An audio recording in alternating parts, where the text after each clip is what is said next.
Subscribe to our YouTube channel for in-depth interviews of India Inc. and press the bell icon so that you do not miss our updates.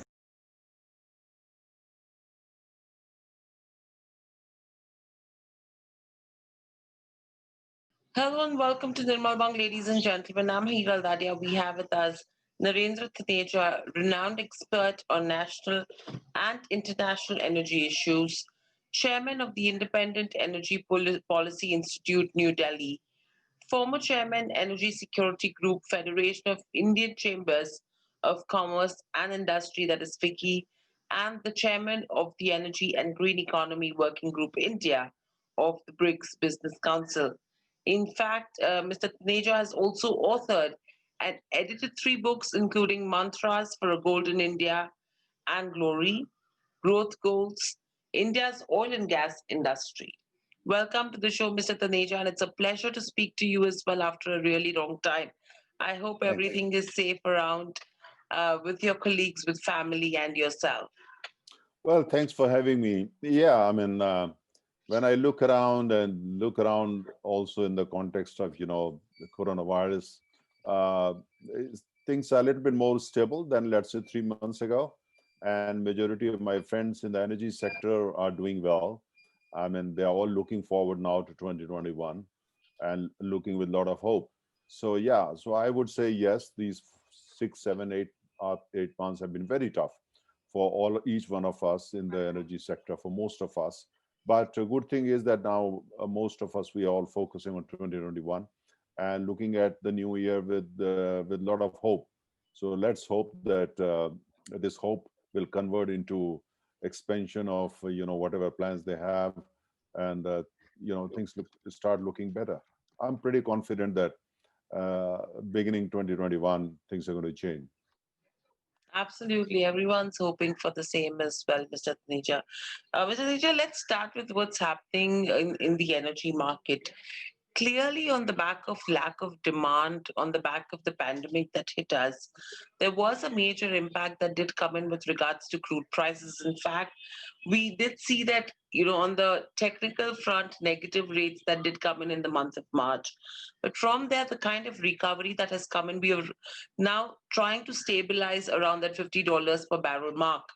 What's the sense that you pick up taking the entire situation into consideration?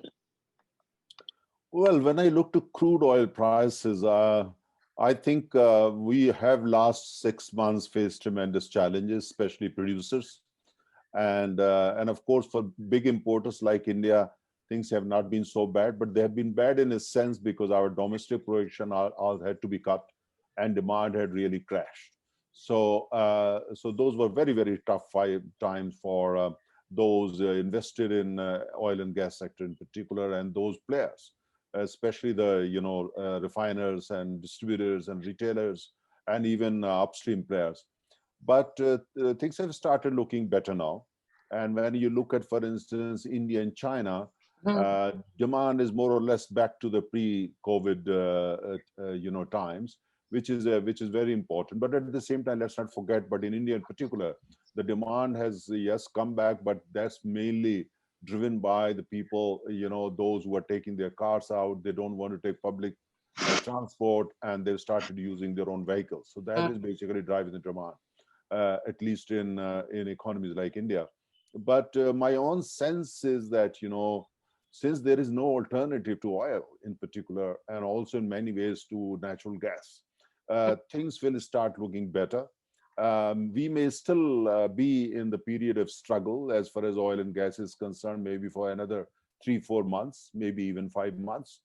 But my sense is that, come June, things will start looking much better. And second half of 2021 is going to be reasonably good for the oil and gas sector. Oil in particular, prices may go up, maybe $50 on sustained basis. Right now, what we are witnessing the last 48 hours is not sustainable. I don't think market can really support $52, $53 per barrel. Prices will go back to the kind of more sustainable basis. So, but second half 2021, oil probably will be more or less back to the normal journey, and from there on, things are going to be good for those players, especially in the upstream sector, and also for retailers and all that, because demand will pick up. But let's not forget one thing, that second half 2021 is very significant, but 2022, 2023, I mean, the following 2 years are going to be very good for the oil sector, especially 2023. What has happened during the past 6-7 months, a lot of companies had stopped investing. New people stopped entering or investing in the upstream sector, oil. So the result is that, by 2023, we are going to, suppliers would not be able to meet the demand, which means that the prices will go up on a sustained basis. And that may well be the time for upstream companies, and also in a way for downstream and retailers and so on and so forth, and for oil as a whole. So the last 6, 7, 8 months, oil sector will recover quite significantly, and with some interest, great interest, but that would be only by 2023. But yeah, this is a well-rounded picture that you've painted for us, as well as to how the next couple of years are expected to look like, taking the current situation into consideration.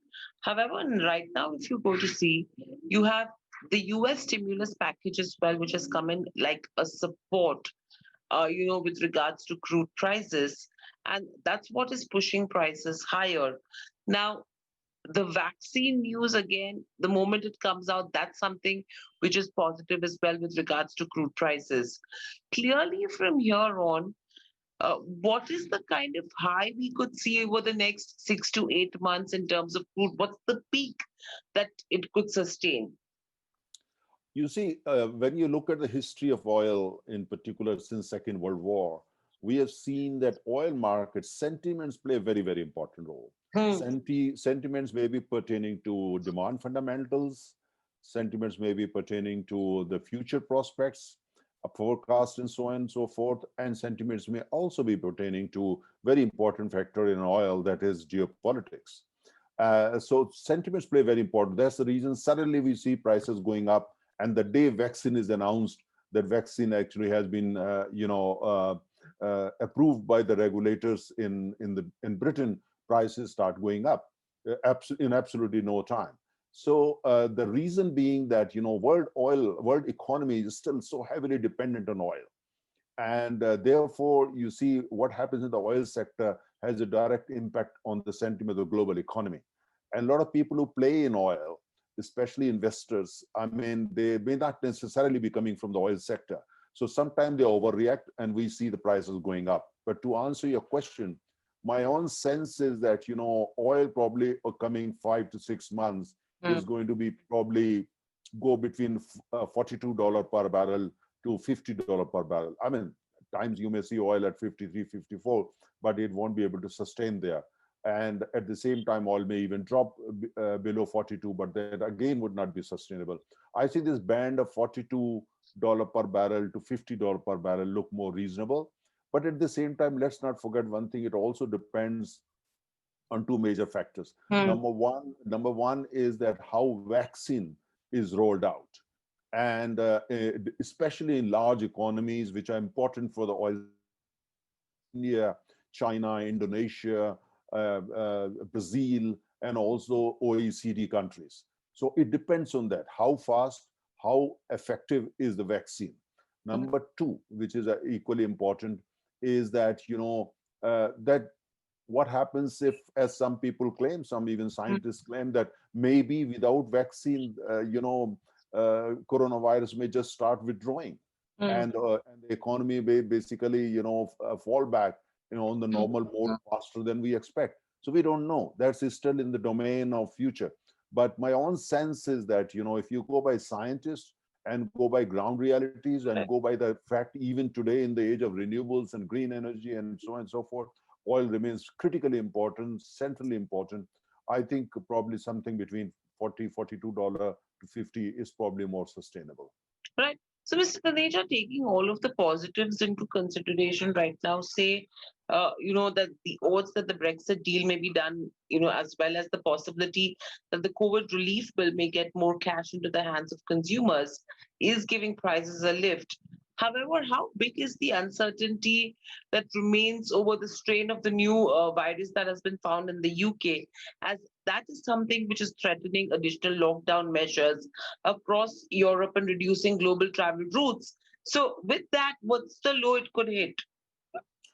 Well, good question. You see, when I speak with my friends in the oil sector, especially those who sit in the cockpit, the CEOs and very important companies, players, CEOs, and all that. I mean, they are all looking at now coming months and coming 2, 3 years with a lot of hope and optimism.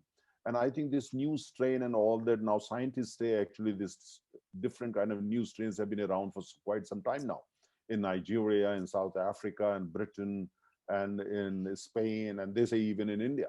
So we don't know. Probably we will have a clearer picture, let's say by in a couple of weeks, in terms of the new strain, whether it is really new and how bad is the new strain, or whether vaccines which have already come out can deal with them, the new strains. So I think those questions probably will know the answers. Depending on that, and let's hope that the vaccines are able to deal with them. Then I think we're going to see economic recovery faster than we expect. But even then, my own sense is that coming 5, 6 months, if we see any dramatic turnaround or dramatic changes in Mm, terms of the economic landscape, and therefore the oil prices going up because the demand suddenly has gone through the roof. I don't think that happening, because when you look at the three big importers of oil, like United States, India, and China, is there going to be anything dramatic in terms of pushing the demand up, or in other large importers like Japan, Korea, and mm, others? I don't really see that happening. I don't see that happening. So we have to keep in mind that even when you're rolling out vaccine, it does mean that everyone in India will have vaccine access to vaccine by June or July. That's not that's or in China for that matter, and most other economies. So this next 6, 7 months are going to be tough for the oil sector, global economy as a whole, and therefore good thing will be that companies can now can look at the future with more tremendous hope and prepare accordingly. But in terms of any significant changes mm. on the side of economy of global economy in terms of oil, I don't really see that much changing that rapidly. Right. So, Mr. Taneja, if you have to look at US, for example, the US stockpiles of crude and gasoline is something that everyone watches out for as well in terms of the inventories. And the latest data that has come out is clearly suggesting that there is some return in fuel demand. However, when you compare it overall, clearly, if you go to see, the refinery runs have got reduced. Gasoline supplies by refineries are almost 14 to 15% lower in the last couple of weeks. So, is this still telling you that the demand is still not back and it's mainly the production which is lower? Well, good question. There are two important factors. Let's not forget. Number one, the 20th of Jan, the new administration will move into White House, Mhm. and Mr. Biden would like to make sure that oil prices don't go too high. Otherwise, people are going to say, all right, when Trump was there, the oil was never too high. So, which means that he's not able to handle it. And so he will make sure that the oil prices don't go through beyond a certain level. I don't think they Mm, will allow dollars to price to go beyond $50 per barrel. When I say allow, we all know that behind the scene, America plays a very, very important role mm, in terms of what happens to crude oil prices. They can use their diplomatic pressure on all countries, particularly Saudi Arabia and countries like Kuwait and Iraq and so on and so forth. So I think that is going to be an important factor. Two, I think overall messaging that's going to come out of the White House in terms of economy, coronavirus, oils, energy supply, and all that is going to be very, very positive. mm, And the result would be that you will find the refiners will start actually pumping more refining products, and the upstream players will also get into the more kind of active mode and so on and so forth, because it's all there. All they have to do is just decide and start pumping more oil, or start pumping more petroleum products. So I mm. think that will not be a long time. The important thing is that 6 months, Jan to June, are critical. What happens in America? what direction, for instance, the Biden administration takes in terms of oil and energy policy as a whole. They don't overreact, and at the same time, how they handle China, which basically means that there is sentiments on the global economy. So I personally am pretty optimistic, and my sense is that 6 months are going to be still tough because demand is not going to go up as rapidly as many oil producers might want. But still, there would be enough signals for them that coming 6 months are going to be good, and coming year 2022 is going to be good for them. And don't forget one thing: the oil sector in particular is used to such turmoils. Oil industry is just like politics; they're used to it, they're well prepared, and they know how to deal with them. Right. So with this, when we talk about Trump as well as Biden, earlier everyone spoke about that Trump was very much positive with regards to where the OPEC Plus goes with their decisions. With Biden coming in, what is your sense? How tough will he be on the US shale industry, according to you?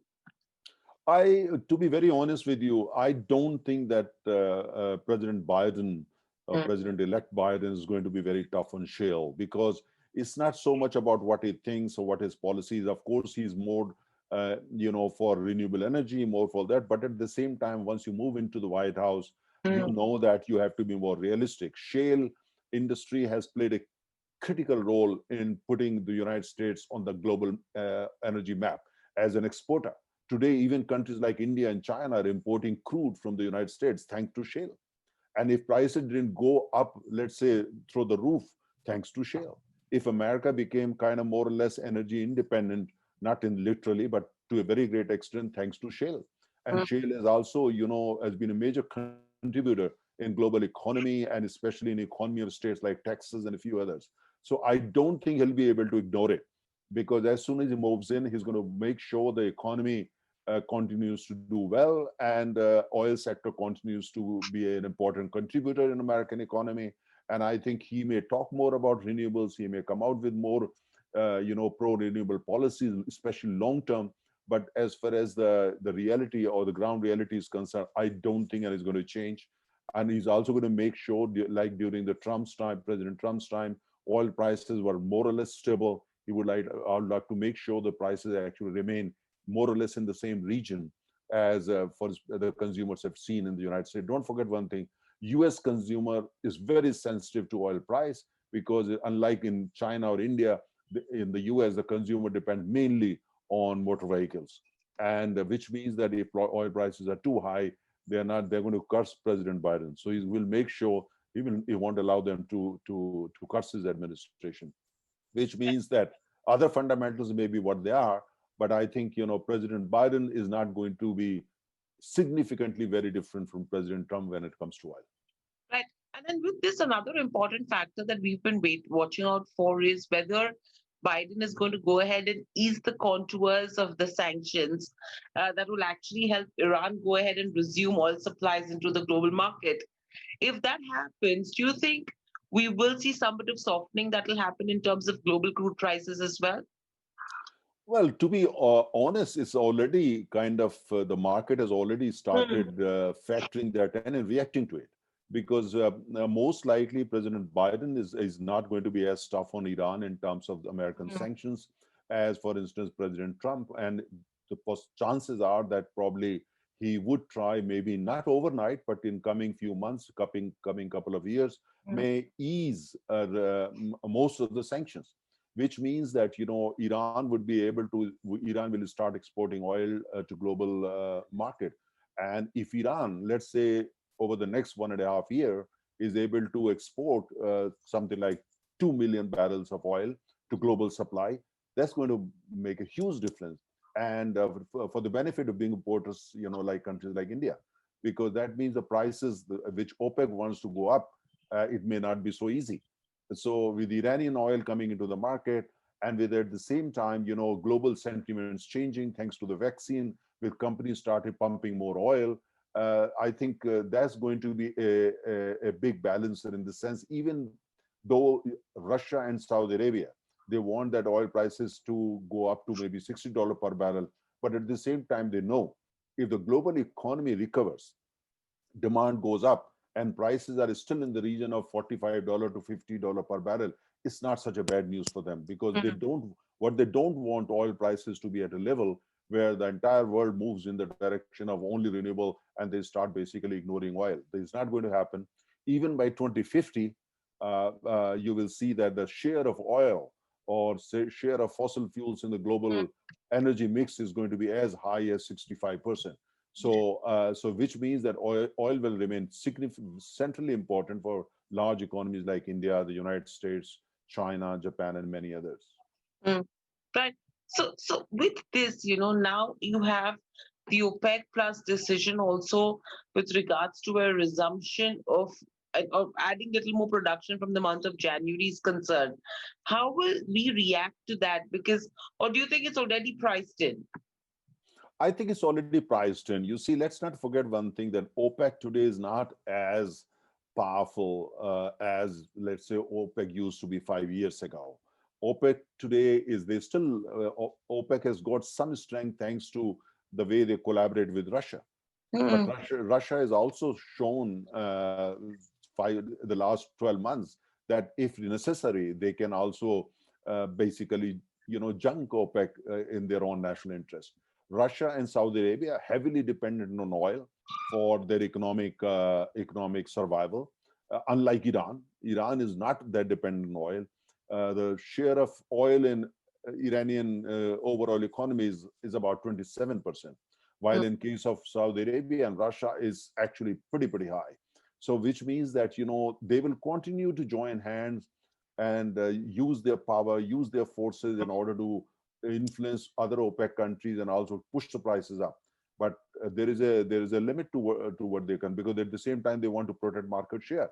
As world economy starts recovering from coronavirus, I think both Arabia and Russia would be more about securing their share in global supply than price. If prices are in the region of $45 per barrel, I think then they're spending more their time energy more on making sure that their share in global oil supply is maintained, because that is more important than the price, especially when you look at on short-term basis.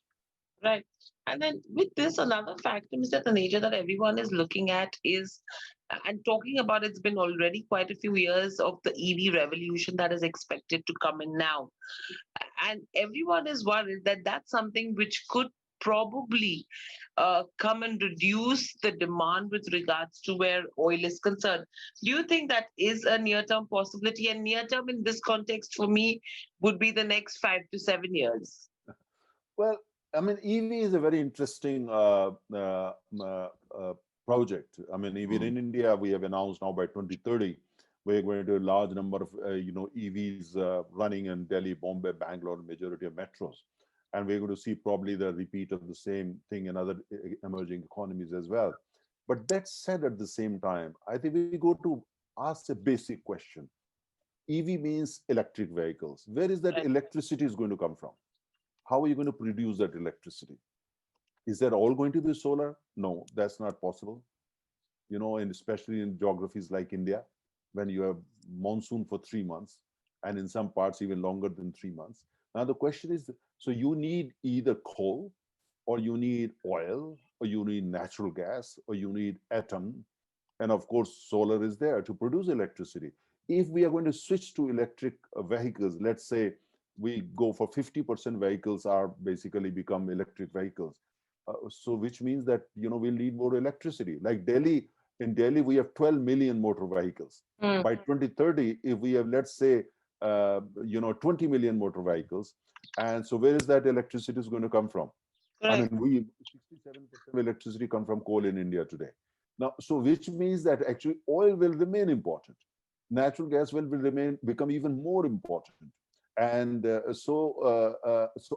at the same time, look at petrochemicals becoming more and more important. If you look at the lifestyle of the people today, look at chemical sector, look at pharmaceutical factors. Oil may not necessarily be used only for transport and at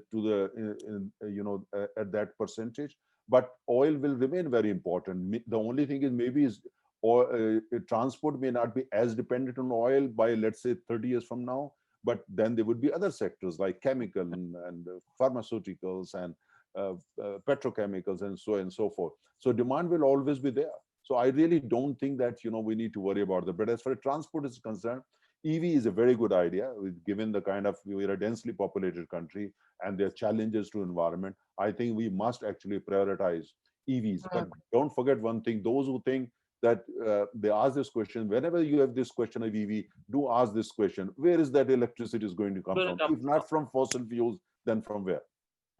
So, I mean, it's right to say that we don't see a negative impact on CNG and petroleum fuels on the back of the EV revolution, right?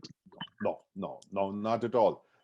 In fact, in economies like India, demand for natural gas is only going to go up. And we probably are going to set up, as part of our plan to move in the direction of greener economy, we are probably going to set up more power plants along the coast using imported LNG. So right now we have roughly 5 to 6 LNG import terminals. I see, let's say in coming 12 years, we probably will have maybe 15 or 16 LNG terminals importing LNG and using bulk of that energy for transportation, means LNG-driven buses, LNG-driven cars, ships, even trains, and also using LNG to produce electricity for EVs, among other things. So I think the instead of playing a direct load, fossil fuels, oil and gas will continue to play a very important role in terms of the major supply. Right. So in economies like India. Right. And Mr. Taneja, overall, if you go to see for the oil and gas industry domestically, do you think simplification of the tax structure is something which is required that will actually help us increase domestic oil and gas production and reduce our dependence on imports overall? Well, I don't know whether we can reduce our dependence on imports for oil and gas. We import roughly 86% of our total requirement of oil today. It's only going to go up. In 20 years from now, probably we're going to import roughly maybe 9 million barrels of oil a day. So, which will be a significant, from roughly about 4.2 million barrels today to imagine 9 million barrels. Today, we are importing a little over 50% of our total requirement of natural gas. That's also going to go up. If we have to sustain and we have to become a $10 trillion economy, we'll need tons and tons of more oil and tons of more natural gas. So that's said at the same time, yes. But what we need to do is to basically rationalize taxes, modernize the tax structure, to the extent possible, bring a GST, oil and gas under GST as soon as possible. But what is more important is to modernize the petroleum and natural gas sector. The way our petroleum natural gas sector is, the construct of the petroleum and natural gas sector in India today is still old-fashioned. It's still dominated mainly by public sector undertakings. And the cartelization of petroleum products, whether it's oil and these are different companies, and we say that oil prices decontrolled. Then how come prices are always the same? So we need to modernize the petroleum sector. Our petroleum and natural gas sector in India today is still at least 25 to 30 years behind compared to, let's say, the developed countries. If we want to be a $10 trillion economy, and we all want to be $10 trillion economy as soon as possible, I think we need to pay attention to A, reforming the petroleum and natural gas sector big time, B, modernizing petroleum and natural gas sector big time, including refineries, distribution, retail experience for the consumer, and also when it comes to the taxes, and also when it comes to especially taxes of state governments. Far too many states are too heavily dependent on petroleum products for their economy. I think this needs to change. We should do something so that they can reduce their dependence only on petroleum products for big chunk of their economy, especially states. So I think there are many changes that are required, and we should and we are running out of time. We need to bring about those changes, modernize the petroleum and gas sector as soon as possible. Right. And then what are the kind of reforms do you think that are needed with regards to the domestic gas pricing in terms of the formula and GST? Well, GST, I think, we can probably bring natural gas under GST, sooner than petroleum products. But in terms of, I think, and at the same time, in terms of market, because unlike oil, gas doesn't have a global, benchmarking, doesn't have a global market as such. It's a very regional market. It's not even regional.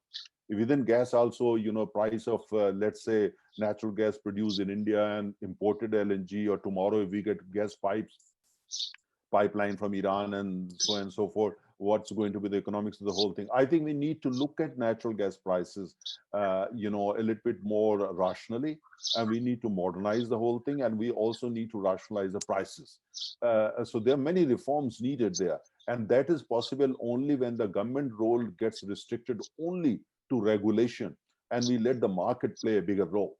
And we also allow big consumers of natural gas we encourage them to set up their own terminals. We encourage various state governments all to set up their own gas terminals and invest in natural gas sector infrastructure.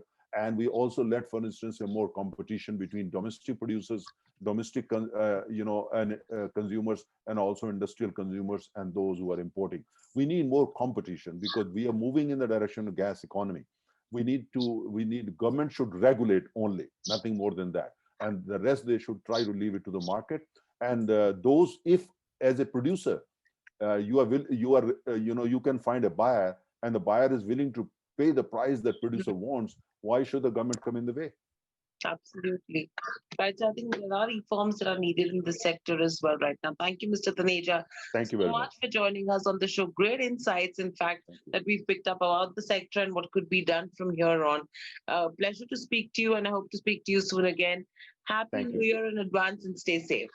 Happy New Year to you and to all your viewers, and thanks for having me. Thank you. Thank you.